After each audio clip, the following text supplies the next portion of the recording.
समय और स्थितियों को अनुकूल बनाया जाए तो दुनिया की कोई भी शक्ति इस देश को एक होने से रोक नहीं सकती। पार्ट 4। जिस प्रकार इस युद्ध के होने का मुझे डर है, उससे अलग तरीके से यह युद्ध होने की संभावना मुझे नज़र नहीं आती। महोदय, अमेरिका के साथ हुई सुलह से पहले बर्क द्वारा किए गए वक्तव्य का कुछ हिस्सा में मैं सदन में पढ़ कर सुनाना चाहता हूँ। सदन का माहौल शांत करने में उसका कुछ उपयोग होगा, इसका मुझे विश्वास है। आप जानते हैं कि अमेरिका के बागी उपनिवेशों पर कब्जा पाने के लिए अंग्रेज़ों की कोशिश चल रही थी। उनकी इच्छा के खिलाफ उन्हें अपने वश में करने का अंग्रेज़ों का इरादा था। तब उपनिवेशों को जीत कर उन्हें वश में करने का विरोध करते हुए बर्क ने कहा था, महोदय, मुझे यह कहने की इजाज़त दीजिए कि बल प्रयोग का असर केवल तत्कालीन होता है। उसके आधार पर केवल कुछ समय के लिए अधिकार प्राप्त किए जा सकते हैं। उन्हें हमेशा वश में रखने के लिए फिर से बल का प्रयोग करने की ज़रूरत को हमेशा के लिए खारिज नहीं किया जा सकता। जिस राष्ट्र को हमेशा अपने अधीन रखना हो, उस पर इस प्रकार शासन नहीं चलाया जा सकता। मेरी दूसरी आपत्ति प्रयोग में लाए जाने वाले बल के परिणामों को लेकर अनिश्चय के बारे में है।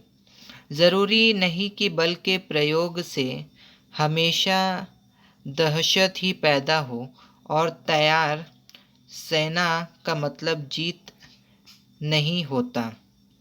जीत न पाने की स्थिति में फिर कोई मार्ग नहीं बचता। बातचीत असफल हो जाने पर केवल बल प्रयोग का मार्ग ही बचता है। लेकिन तब बल प्रयोग अगर असफल रहे तो बातचीत का कोई जरिया बाकी नहीं बचता।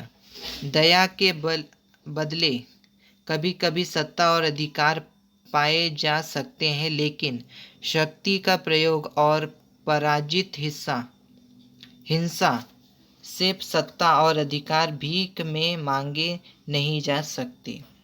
बल के प्रयोग के लिए मेरा विरोध इसलिए भी है कि हिंसा के कारण कोशिश की पराकाष्ठा से जो आप पाएंगे उसे ही आप हानि पहुंचाएंगे। आप जो पाएंगे वह उसके मूल रूप में नहीं होगा, वह अवमूलित बर्बाद और विनाश के रूप में होगा। इन अनमोल शब्दों की ओर ध्यान न देना अनिष्ठाकारी हो सकता है। हिंदू मुस्लिम समस्या अगर बल के प्रयोग से हल करने की कोशिश की योजना हो तो साफ शब्दों में मैं कहता हूँ कि उन्हें यह ध्यान में रखना होगा कि युद्ध के सहारे मुसलमानों को हराकर उन्हें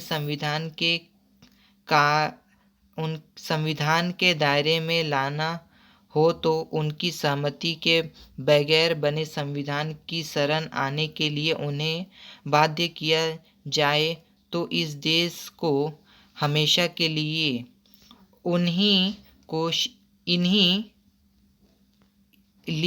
इन्हीं कोशिश में लगे रहना होगा। एक बार की जीत हमेशा की जीत साबित नहीं होगी। अब तक मैंने जितना समय लिया उससे अधिक समय मैं नहीं लेना चाहता।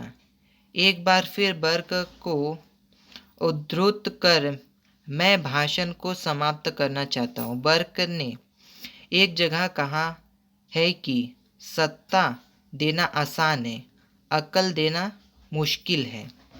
इस सभा को प्राप्त सार्वभौम अधिकार का प्रयोग अक्ल के साथ करने के लिए हम तैयार हैं। यह हम अपने आचरण से साबित करेंगे। देश के सभी घटकों को अपने साथ ले चलने का सही एकमात्र उपाय है।